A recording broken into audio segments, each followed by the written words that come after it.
Hi all, welcome back to my channel homely blogs in Kannada. ಏನಪ್ಪ ಇವರು ವರಮಹಾಲಕ್ಷ್ಮಿ ಹಬ್ಬಕ್ಕೆ ಎಷ್ಟೊಂದು ಪ್ರಿಪೇರ್ ಆಗಿದ್ರು. ವರಮಹಾಲಕ್ಷ್ಮಿ ಹಬ್ಬದ ವ್ಲಾಗ್ ಹಾಕೇ ಇಲ್ಲ ಇವರು ಅಂತ ಅಂದ್ಕೊಂಡಿರ್ತೀರಾ ಅಂತ ಗೊತ್ತು. ನಾನು ವರಮಹಾಲಕ್ಷ್ಮಿ ಹಬ್ಬನ ಈ ಸರಿ ಮಾಡೋಕ್ಕೆ ಆಗಲಿಲ್ಲ. ಫಸ್ಟ್ ವೀಕಲ್ಲಿ ಪೀರಿಯಡ್ ಪ್ರಾಬ್ಲಮ್ ಇದ್ದಿದ್ದರಿಂದ ಮಾಡೋಕ್ಕಾಗಿರಲಿಲ್ಲ. ಅದಕ್ಕೆ ನೆಕ್ಸ್ಟ್ ವೀಕ್ ಮಾಡ್ಕೊಳ್ಳೋಣ ಅಂತ ಸುಮ್ಮನೆ ಆಗಿದ್ದೆ. ಬಟ್ ಮಾಡೋಕ್ಕಾಗಲಿಲ್ಲ. ನೋಡಿ, ಇಷ್ಟೆಲ್ಲ ಪ್ರಿಪೇರ್ ಆಗಿದ್ದೆ. ನಾನು ದೇವ್ರ ಮನೆ ಕ್ಲೀನಿಂಗ್ ಒಂದು ಪೆಂಡಿಂಗ್ ಇತ್ತು ಅಂತ ಲಾಸ್ಟ್ ವ್ಲಾಗಲ್ಲಿ ನಿಮಗೆ ಹೇಳಿದ್ದೆ. ದೇವ್ರ ಮನೆ ಎಲ್ಲ ಡೀಪ್ ಕ್ಲೀನಿಂಗ್ ಮಾಡಿಕೊಂಡು ಮತ್ತು ಕಾಯಿ ಎಲ್ಲ ತರಿಸ್ಕೊಂಡಿದ್ದೆ ನಾನು ತಾಂಬೂಲ ಕೊಡೋದಕ್ಕೆ. ಮತ್ತು ದೇವ್ರ ಪಾತ್ರೆಗಳನ್ನೆಲ್ಲ ಕ್ಲೀನ್ ಮಾಡ್ಕೊಂಡಿದ್ದೆ. ನಾನು ಬಿನ್ಗೆ ಎಲ್ಲ ಕ್ಲೀನ್ ಮಾಡಿ ಇಟ್ಕೊಂಡಿದ್ದೆ. ಬಟ್ ನನಗೆ ಈ ವೀಕು ಮಾಡೋಕ್ಕಾಗಲಿಲ್ಲ. ಯಾಕೆ ಅಂದರೆ ಹಸ್ಬೆಂಡ್ ಕಡೆ ರಿಲೇಷನ್ ಒಬ್ಬರು ತೀರ್ಕೊಂಡ್ರು.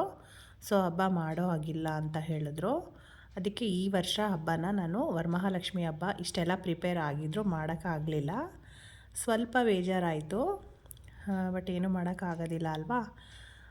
ಈ ವಿಡಿಯೋದಲ್ಲಿ ನಾನು ಸ್ವಲ್ಪ ದೇವ್ರ ಮನೆ ನಾನು ಹೇಗೆ ವರಮಹಾಲಕ್ಷ್ಮಿ ಹಬ್ಬನ ಮಾಡಿದ್ದೆ ಅಂತ ಒಂದೆರಡು ಮೂರು ಪಿಕ್ಚರ್ಸ್ನ ಇಲ್ಲಿ ನಾನು ಹಾಕಿದ್ದೀನಿ.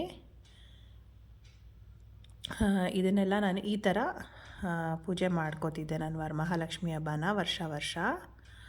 ಅದು ಒಂದೆರಡು ಮೂರು ಪಿಕ್ಚರ್ಸ್ನ ಇಲ್ಲಿ ಹಾಕಿದ್ದೀನಿ ನಾನು. ಮತ್ತು ನಾನು ಇವತ್ತು ರೆಸಿಪಿ ಬಂದು ನಾನು ಚಪಾತಿಗೆ ಕಾಂಬಿನೇಷನ್ ಆಗಿ ನಾನು ಇವತ್ತು ಪನ್ನೀರ್ ಬುರ್ಜಿನ ಮಾಡ್ತಾಯಿದ್ದೀನಿ. ರೆಸಿಪಿನ ಹಾಗೆ ಶೇರ್ ಮಾಡೋಣ ಅಂತ ಮಾಡ್ತಾಯಿದ್ದೀನಿ. 2-3 ಈರುಳ್ಳಿನ ಚಾಪ್ ಮಾಡಿ ಇಟ್ಕೊಂಡಿದ್ದೀನಿ. ಮತ್ತು 2 ಟೊಮ್ಯಾಟೋನ ಕಟ್ ಮಾಡಿ ಇಟ್ಕೊಂಡಿದ್ದೀನಿ. ಮತ್ತು 1 ಕ್ಯಾಪ್ಸಿಕಮ್ನ ಕಟ್ ಮಾಡಿ ಇಟ್ಕೊಂಡಿದ್ದೀನಿ. ಇದಕ್ಕೆ ನಾನು ಜಿಂಜರ್ ಗಾರ್ಲಿಕ್ ಪೇಸ್ಟ್ ಏನೂ ಆ್ಯಡ್ ಮಾಡ್ತಾಯಿಲ್ಲ. ಸಿಂಪಲ್ಲಾಗಿ ರೆಸಿಪಿ ಮಾಡ್ಕೋತಾ ಇದ್ದೀನಿ ನಾನು. 3 ಈರುಳ್ಳಿನ ಚೆನ್ನಾಗಿ ನಾವು ಎಣ್ಣೆಯಲ್ಲಿ ಚೆನ್ನಾಗಿ ಬಾಡಿಸ್ಕೋಬೇಕಾಗತ್ತೆ.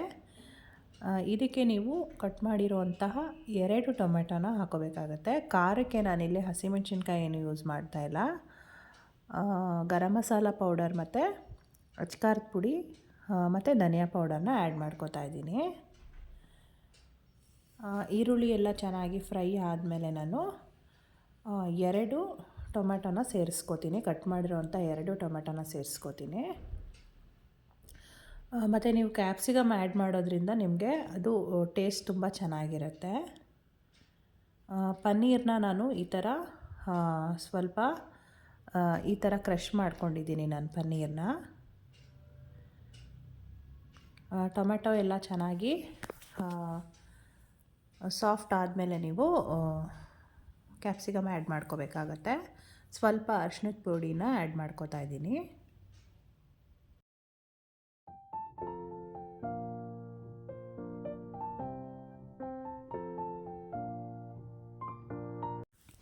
ಈಗ ನಾನು ಚಿಕ್ಕದಾಗಿ ಕಟ್ ಮಾಡಿ ಇಟ್ಕೊಂಡಿರುವಂತಹ ಕ್ಯಾಪ್ಸಿಕಮ್ನ ಆ್ಯಡ್ ಮಾಡ್ಕೋತಾ ಇದ್ದೀನಿ. ಕ್ಯಾಪ್ಸಿಕಮ್ ನಿಮಗೆ ಬೇಕಾದರೆ ಹಾಕೋಬೋದು, ಇಲ್ಲಾಂದರೆ ಸ್ಕಿಪ್ ಮಾಡ್ಕೋಬೋದು. ಕ್ಯಾಪ್ಸಿಕಮ್ ಹಾಕಿದ್ರೆ ನಿಮಗೆ ಫ್ಲೇವರ್ ಚೆನ್ನಾಗಿರುತ್ತೆ. ಕ್ಯಾಪ್ಸಿಕಮ್ ಎಲ್ಲ ಚೆನ್ನಾಗಿ ಅದು ಅಷ್ಟೇ ಸ್ವಲ್ಪ ಸಾಫ್ಟ್ ಆದಮೇಲೆ ನಾನು ಸ್ವಲ್ಪ ನೀರು ಹಾಕೋತೀನಿ. ಇದೆಲ್ಲ ಚೆನ್ನಾಗಿ ಬೇಯಿಸ್ಕೋಬೇಕಾಗತ್ತೆ. ಒಂದು ಸ್ವಲ್ಪ ನೀರು ಹಾಕೋಬೇಕಾಗತ್ತೆ.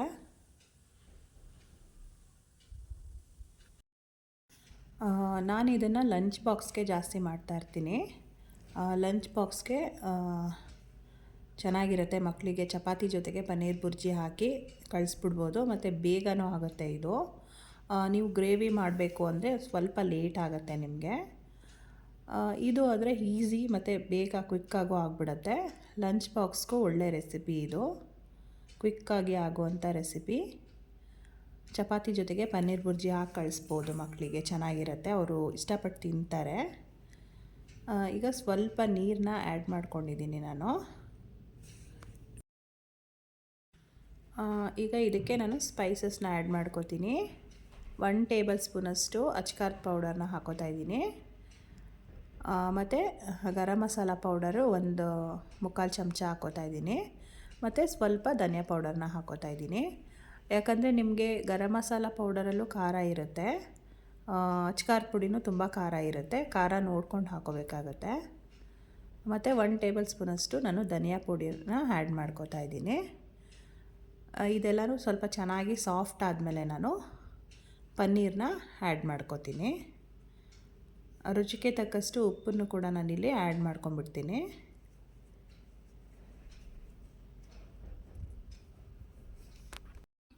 ಈಗ ಇದು ಚೆನ್ನಾಗಿ ಸಾಫ್ಟಾಗಿ ಬೆಂದಿದೆ.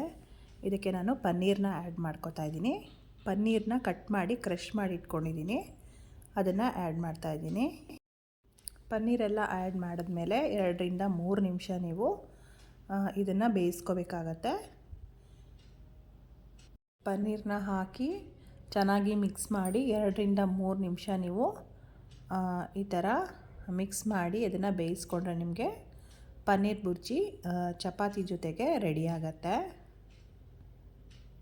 ತುಂಬ ಟೇಸ್ಟಿಯಾಗಿರುತ್ತೆ, ನೀವು ಟ್ರೈ ಮಾಡಿ. ಇದಕ್ಕೆ ಲಾಸ್ಟಲ್ಲಿ ಬೇಕಿದ್ರೆ ನೀವು ಕೊತ್ತಂಬರಿ ಸೊಪ್ಪನ್ನು ಕೂಡ ಆ್ಯಡ್ ಮಾಡ್ಕೋಬೋದು. ಚೆನ್ನಾಗಿರುತ್ತೆ, ನೀವು ಟ್ರೈ ಮಾಡಿ. ಮತ್ತು ನಾನು ಹಬ್ಬಕ್ಕೆ A to Z ಎಲ್ಲನೂ ಕ್ಲೀನ್ ಮಾಡ್ಕೊಂಬಿಟ್ಟಿದ್ದೆ. ಈಗ ಮತ್ತೆ ನಾನು ಎಲ್ಲನೂ ಕ್ಲೀನ್ ಮಾಡಬೇಕು. ಅಂದರೆ ನಮ್ಮ ಚಿಕ್ಕವನಿದಾನಲ್ಲ, ಅವನು ಸ್ವಲ್ಪ ನಾಟಿ ಜಾಸ್ತಿ. ಅವನನ್ನು ನೋಡಿಕೊಂಡು ನನಗೆ ಸ್ವಲ್ಪ ಕ್ಲೀನಿಂಗ್ ಕಷ್ಟ ಆಗುತ್ತೆ. ಏನು ಮಾಡೋದು, ಮತ್ತೆ ಎಲ್ಲ ಕ್ಲೀನ್ ಮಾಡಬೇಕಲ್ವಾ. ಕ್ಲೀನ್ ಮಾಡಿ ಮತ್ತೆ ನಾನು ಮನೆಯಲ್ಲಿ ಪೂಜೆ ಮಾಡ್ಕೋಬೇಕಾಗತ್ತೆ. ಗಂಜಲ ಎಲ್ಲನೂ ಹಾಕಿ ನಾನು ಶುದ್ಧಿ ಮಾಡ್ಕೋಬೇಕಾಗತ್ತೆ. ಮತ್ತು ಆ ಕೆಲಸದಲ್ಲಿ ನಾನಿವಾಗ ಬ್ಯುಸಿ ಆಗಿದ್ದೀನಿ. ಸೊ ವ್ಲಾಗ್ಸ್ನ ಕರೆಕ್ಟಾಗಿ ವೀಡಿಯೋಸ್ನ ಮಾಡೋಕ್ಕಾಗ್ತಾಯಿಲ್ಲ ನನಗೆ. ಆದಷ್ಟು ನಾನು ವೀಡಿಯೋಸ್ನ ಹಾಕೋದಕ್ಕೆ ಟ್ರೈ ಮಾಡ್ತೀನಿ. ಈಗ ಆಲ್ಮೋಸ್ಟ್ ಎಲ್ಲ ಸ್ವಲ್ಪ ಕ್ಲೀನ್ ಮಾಡ್ಕೊಂಡಿದ್ದೀನಿ. ಈ ಫ್ರೈಡೇ ನಾನು ಮನೆಯಲ್ಲಿ ಪೂಜೆ ಮಾಡಿದ್ರೆ ಅಲ್ಲಿಗೆ ಕ್ಲೀನಿಂಗ್ ಕಂಪ್ಲೀಟ್ ಆಗುತ್ತೆ. ವಿಡಿಯೋ ಇಷ್ಟ ಆದರೆ ಲೈಕ್ ಮಾಡಿ, ಶೇರ್ ಮಾಡಿ, ಕಮೆಂಟ್ ಮಾಡಿ. ಇನ್ನೂ ಸಬ್ಸ್ಕ್ರೈಬ್ ಆಗಿಲ್ಲ ಅಂದರೆ ಪ್ಲೀಸ್ ಸಬ್ಸ್ಕ್ರೈಬ್ ಮಾಡ್ಕೊಂಡು ನೋಡಿ. Thank you for watching.